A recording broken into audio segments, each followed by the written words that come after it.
వాక్యాలు చెప్పకపోయినా సాక్ష్యం చెప్పలేదు. మీరు చెప్పలే. ఈ సంఘంలో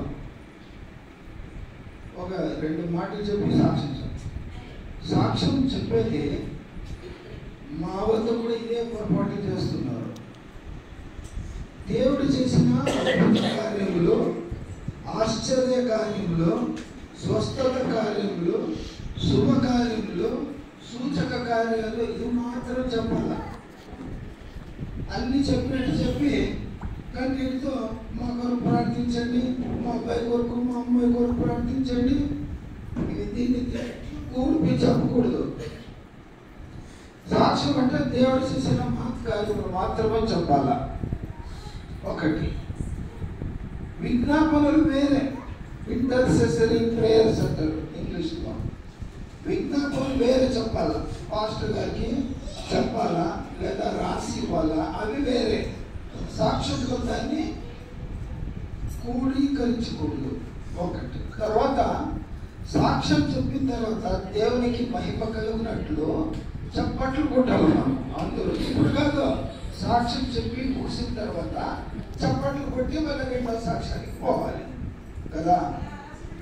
అదొకటి.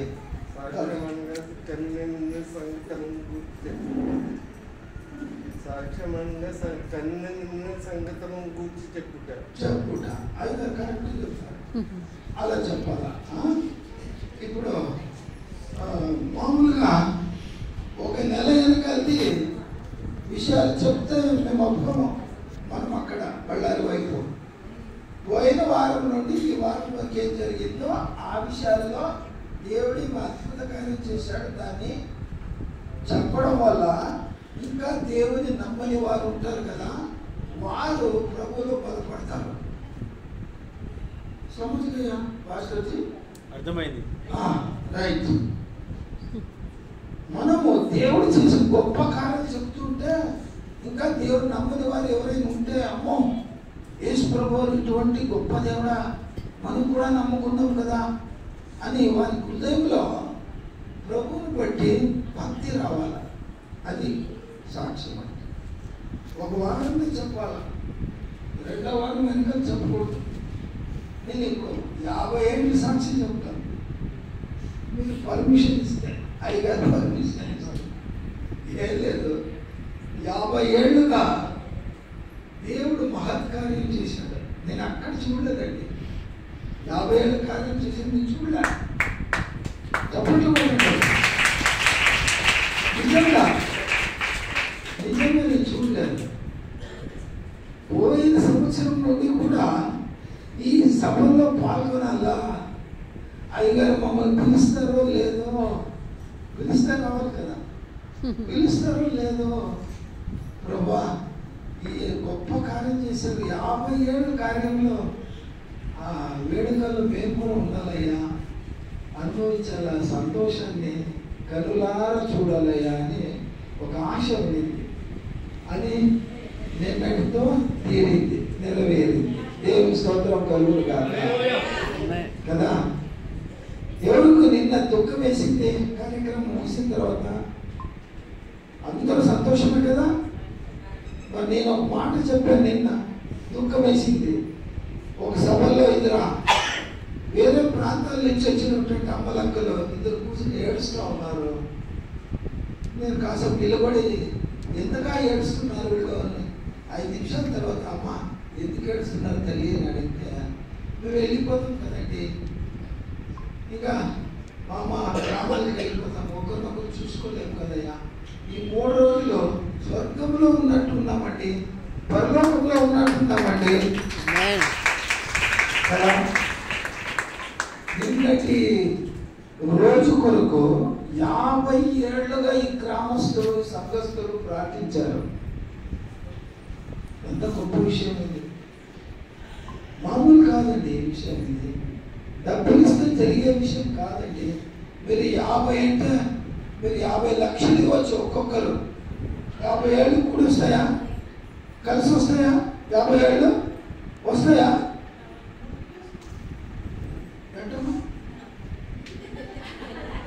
చెప్పుదే లేదు. ప్రొఫెసర్ అమ్మ 50 ఏళ్ళు ఒక్కసారి కూడా వస్తాయా? 50 లక్షలు ఇస్తే వస్తుందా? 50 కోట్లు ఇస్తే వస్తుందా? రాదండి. దేవుని మహాకృప వల్ల నిన్నటి కార్యం అయితే అమ్మో పరలోకంలో చూశాను నేను. అలాగే నేనేం చూసాను? పరలోకంలో చూశాను. మరి మామూలు మనుషులుగా మనం ఇలాంటి సంబరాలు జరుపుకుంటుంటే మరి పరలోకంలో ఎలా ఉంటుంది చూసారా? పరలోకంలో ఏం జరుగుతుంది? ఒక మాట చెప్పి కూర్చునేస్తాను. పరలోకంలో ఏం జరుగుతుందట, ఏముంటుందట అంటే ఏమీ లేదు. పరలోకంలో సింహాసనం ఉంటుంది. ఏముంటుందండి? సింహాసనం పైన సృష్టికర్త అయిన దేవుడు, తండ్రి అయిన దేవుడు యేసు ప్రభువారు ఉంటారు. ఆయన ముందు ఏం జరుగుతుంటుందంటే వేల కోట్ల కోట్ల దూతలు, పెద్దలు, చెరుకులు, కెరూబులు అందరూ చేరి ఏం చేస్తున్నారట? ఆరాధిస్తూ ఉన్నారు. ఏం చేస్తున్నారు? ఆరాధిస్తూ ఉన్నారు. మరి మనం ఇక్కడ ఏం చేస్తున్నాము అంటే మనం ఆరాధన చేస్తున్నాం. మనం ఎందుకు ఇలా ఆరాధన చేస్తున్నాము అంటే మరి యెహెజ్కేలు గారికి, మోషే గారికి, తర్వాత యోహాను గారికి దేవుడు మాట్లాడాడు, చూపించాడు, మీరు చూశారు. ఏమి? ఆకాశంలో ఎలాగ ఆరాధన జరుగుతుందో అలాంటి ఆరాధన భూలోకంలో కూడా జరగాల. మనం చేసే ఆరాధన పరలోకంలో జరుగుతూ ఉంది. సింహాసనం ఉంది, సింహాసనం ముందు దూతలు, దేవదూతలు, పరిశుద్ధులు, పెద్దలు, చెరుకులు, కెరూబులు అందరూ చేరి ఆరాధిస్తున్నారు. ఆ యొక్క ఆరాధన క్రమము భూమిపైకి రావాలని ఆయన దర్శనంలో చూపించాడు ప్రభు. తండ్రి అయిన దేవుడు ఎవరికి?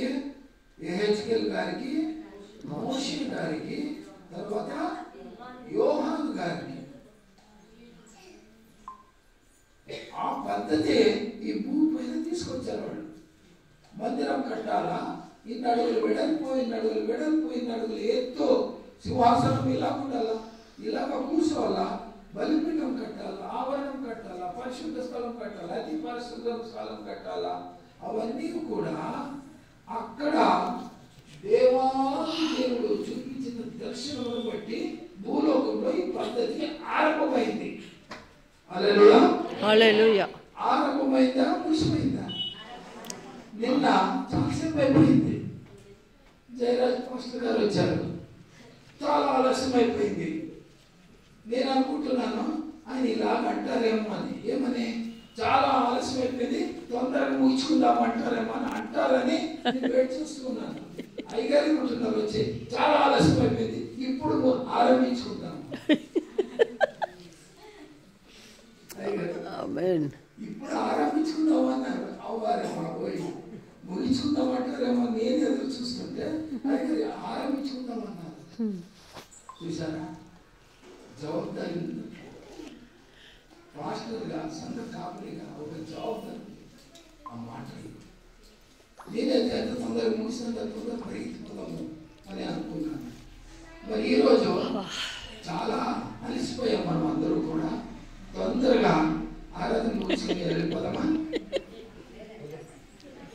మనం ఎప్పుడు తొందరగా పోవాలనుకుంటాము ఏమవుతుంది? ఆలస్యమే అవుతుంది. త్వరగా వెళ్ళాలనుకున్నప్పుడు అంతా ఆలస్యమవుతుంది. దేవుడు పాఠం నేర్పిస్తాడా? ఏం గుణపాఠం నేర్పిస్తాడా? మీరు బిడ్డలో సరిగా కనపడలేదు. మాకు 3-4 రోజులుగా చూస్తున్నాము, మీరు సరిగా కనపడడం లేదు. నేను అనుకున్నాను 2 కళ్ళు ఆపరేషన్ అయిపోయింది, సరిగా చూపలేదు, అందుకే కనపడలేదు అనుకున్నాను. సరే, ఆమెకి ఏమైంది? ఏమండి? రోహిణి కనపడలేదు. ఆయన 2 సార్లు మాట్లాడుతుంది అమ్మాయి నాకు కనపడలేదు. మిగతా అమ్మాయి పేరు చెప్పాను, నాకు తెలియదు, కనపడలేదు, మర్చిపోయాను. మీరు ఇక్కడ ఉన్నారు, ఎవరి భార్య బిజీగా ఉన్నారు. దేవుని స్తోత్రం కలుగును గాక. మరి సాక్ష్యం ఏమంటే ఈ మారుమూల గ్రామంలో, ఈ పల్లెలో ఈ గ్రామంలో ఒక పట్టణంలో ఓ మహానగరంలో కూడా జరగని ఒక మంచి కార్యం జరిగింది. చాలా సంతోషం నాకైతే. మేము రావడం సార్థకమైంది. దేవుని స్తోత్రం కలుగును గాక.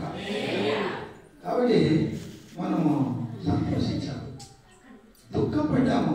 ఎందుకు దుఃఖపడ్డామంటే ఒకరినొకరు మనం వేడిపోతాం. మళ్ళా సంవత్సరం దాకా మనం ఎక్కడుంటామో ఏమో, ఎవరి బ్రతుకులు వాళ్ళ దగ్గర. మరి సేవ మాత్రం జరుగుతూ పోతా ఉంది. మీరు ఎక్కడ వెళ్ళినా, నేను ఎక్కడ వెళ్ళినా, మనమందరూ ఎక్కడెక్కడ వెళ్ళిపోయినా ఆరాధన క్రమం మాత్రము తప్పక ఈ గ్రామంలో, ఈ మందిరంలో జరుగుతున్నందుకు ఆ దేవాది దేవునికి స్తోత్రం కలుగును కాక. మీరందరూ సంఘం నిండిపోయింది. చాలా సంతోషమవుతుంది, చాలా సంతోషం, అధికమైన సంతోషాన్ని అనుభవించాను.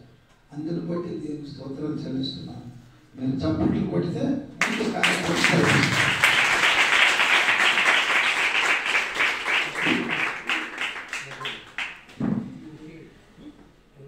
ఏం స్తోత్రాలు, హల్లెలూయా. సాక్ష్యాలు చెప్పారా అందరూ?